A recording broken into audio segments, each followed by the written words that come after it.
আমরা বাঙালি, তাই আমাদের খাবারের পছন্দের তালিকার মধ্যে কিন্তু মাছটা আমাদের খুবই পছন্দের। তো এটা রাখতেই হয় আমাদেরকে, আমরা যেহেতু মাছে ভাতে বাঙালি। সো আজকে আমি আপনাদের সাথে শেয়ার করব রুই মাছের দো পেঁয়াজা। আমার চ্যানেলে সেকেন্ড ভিডিও আমি আস্তে আস্তে শুরু করছি, আমার চ্যানেলটা যেহেতু নতুন। তো আশা করছি আপনাদের কাছে ভালো লাগবে। ভালো লাগলে অবশ্যই ভিডিওটা পুরোটা দেখতে থাকুন না টেনে। হ্যালো, আসসালামু আলাইকুম, ওয়েলকাম টু মাই চ্যানেল। আমি ফারজানা মাহমুদ হাজির হয়ে গেলাম আমার নতুন চ্যানেলে, ফারজানাস কুকিং চ্যানেলে আপনাদেরকে স্বাগতম জানাচ্ছি। আজকে আপনাদের সাথে শেয়ার করব রুই মাছের দো পেঁয়াজা। তো সেই জন্য আমি নিয়ে হাজির হলাম এখানে 6 পিস বড় বড় সাইজের লম্বাটে রুই মাছ ভালো করে ধুয়ে ক্লিন করে নিয়েছি।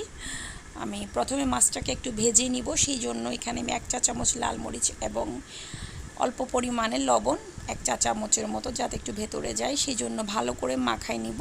যেহেতু আমি দো পেঁয়াজা করব, সেই জন্য মাছগুলো আগে একটু ভেজে নিব। কেমন একটু ভেজে নিব, ভেজে নিলে খেতে কিন্তু খুবই ডিফারেন্ট লাগে, সেই জন্য।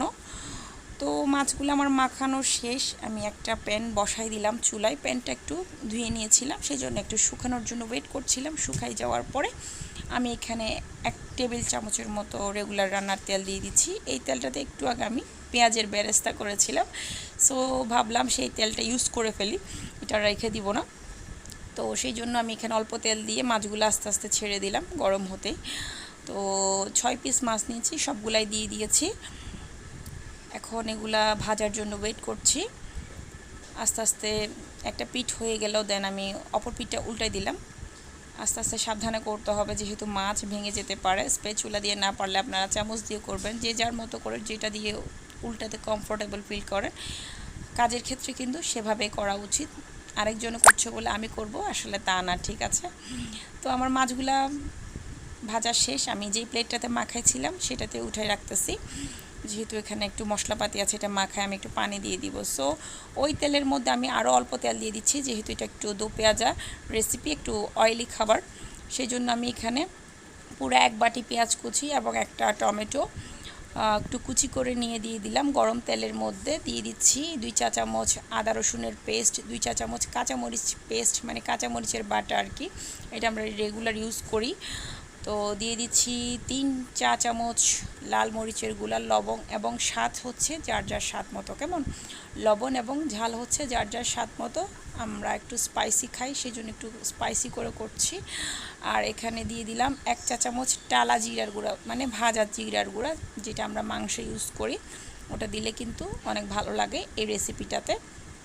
তো আমি এখানে দিয়ে দিলাম 1 টেবিল চামচ টমেটো কেচাপ। সবগুলা দিয়ে ভালো করে অনেক সময় নিয়ে একটু কষালাম। আসলে আমি ভিডিওটা একটু ফাস্ট করে দিয়েছি, সেই জন্য হয়তো বা বোঝা যাচ্ছে না, তবে আমি এটা অনেকক্ষণ সময় নিয়ে কষালাম।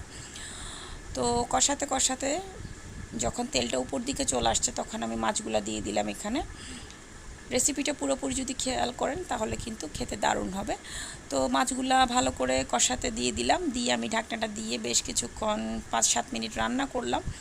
এরপরে আরও 5-7 মিনিট রান্নার পরে আমি মাঝখানে উল্টিয়ে দিয়েছিলাম। এখন আমার রান্নাটা শেষ। এখন আমি এটা সার্ভিসিং ডিশে উঠিয়ে নিচ্ছি পরিবেশনের জন্য। সুন্দর করে একদম পেঁয়াজ মশলাপাতি সবগুলা মাছের উপর দিয়ে দিচ্ছি। দেখুন দেখতে কতটা সুন্দর হয়েছে কালার, আপনারা খেয়াল করেছেন কিনা জানি না, আমি কিন্তু এখানে কোনো হলুদ ইউজ করি না কালারটা এরকম হওয়ার জন্য। তো দিয়ে দিচ্ছি ধনেপাতা। আশা করছি আমার রেসিপিটা আপনাদের কাছে ভালো লেগেছে। ভালো লাগলে অবশ্যই আমার চ্যানেলটি সাবস্ক্রাইব করবেন এবং কমেন্টস বক্সে জানাবেন রেসিপিটি ট্রাই করে। মতো বিদায় নিচ্ছি, কেমন সবাই আমার চ্যানেলটি সাবস্ক্রাইব করে ভালো থাকবেন। আল্লাহ হাফেজ, টাটা, বাই বাই, আসসালামু আলাইকুম।